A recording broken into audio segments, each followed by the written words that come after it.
Hi everyone, thanks for watching On Call for All Kids. Today's topic is all about playground injuries. We'll be talking about the number of emergency room visits from playground injuries each year, the most common causes for injuries that happen on playgrounds, and how to properly play to avoid injuries. I am joined by Dr. Drew Warnick. He is a pediatric orthopedic surgeon at JohnsHopkinsAllChildren'sHospital. And Dr. Warnick, great to have you here. Really good topic to discuss this. Oh, thank you so much. So playgrounds are exciting places for kids to be outdoors and active. However, over 220,000 injuries occur every year that present to emergency rooms with injuries from playgrounds. What are some of those most common injuries? So the common injuries occur from slides, falls, and swings. And what kind of injuries do they cause when they're going to the emergency center? What are they seeing? So common injuries include sprains and strains, fractures, dislocations, concussions, and even internal organ injuries. So what do we need to be doing to prevent these type of injuries from happening as parents? So close supervision from a responsible adult is the most important factor when preventing playground injuries. The responsible adult should assess the playground for soft ground, for any faulty equipment. Also, their children should be wearing no loose clothing. They should be wearing shoes, sunscreen to prevent burns. Also, sun can cause the metal to be very hot, so we want to be careful that we're not touching any hot metal. And in addition, don't play on any wet equipment, as that can lead to slips and falls. So Dr. Warnick, you mentioned that we should be aware of loose accessories or clothing items because they could be a potential hazard. We have your adorable kids here today, and you're going to show us an example of what you mean.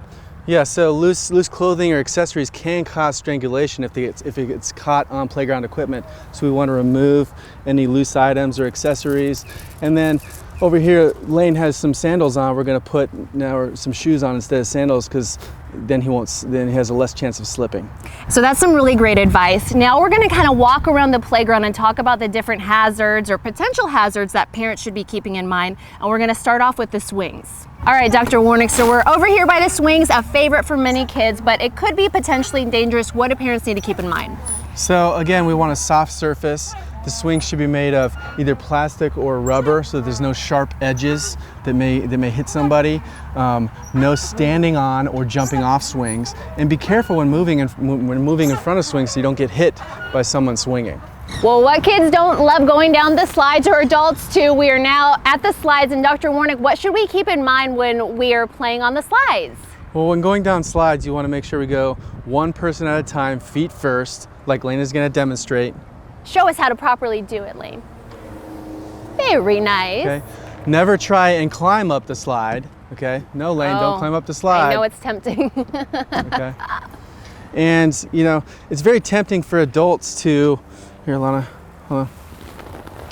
It's very tempting for adults to want to sit with their child on their lap when they go down the slide. Right. But what can happen is then their foot gets stuck and it causes a twisting injury that can break the leg. Oh. So it's not a good idea to slide down with someone on your lap. You want them to go down by themselves. Hold on, Lana. That is really good advice. I don't think many parents might think about that potential hazard and how painful that would be. So you gotta go by yourself, like a big girl. Woo!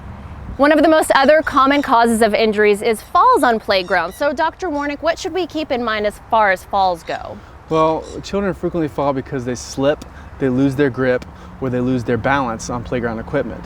So when climbing any equipment, you want to climb slowly using both hands. We never want to climb over guardrails, and we want to have close parental supervision in case they do fall, okay?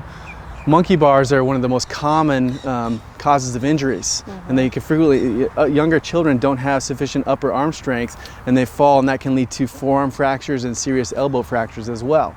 So the first thing is you want to make sure they have good upper arm strength to do the monkey bars. So Lana here, she's going to do a pull-up for me. Let's see a pull-up, Lana. So this is a good way to test for upper arm strength. Okay, so she can do a pull-up. Okay, now go ahead and do the monkey bars, Lana. Let me see. And you want to be in a good position, so if they do fall, I'm in a position where I can catch her. You're able to catch them to prevent those injuries. Well, Dr. Warnick, thank you so much. Lana and Lane, you were great today. Thank you so much for showing us how to stay safe on the playground. If you have any topics you would like us to look into, you can just comment below right here on this video. Yay, one more here to wrap up the show. Or you can check out our website. It's HopkinsAllChildren's.org/newsroom. Lots of healthcare information there as well. Thank you for watching. We'll see you next week.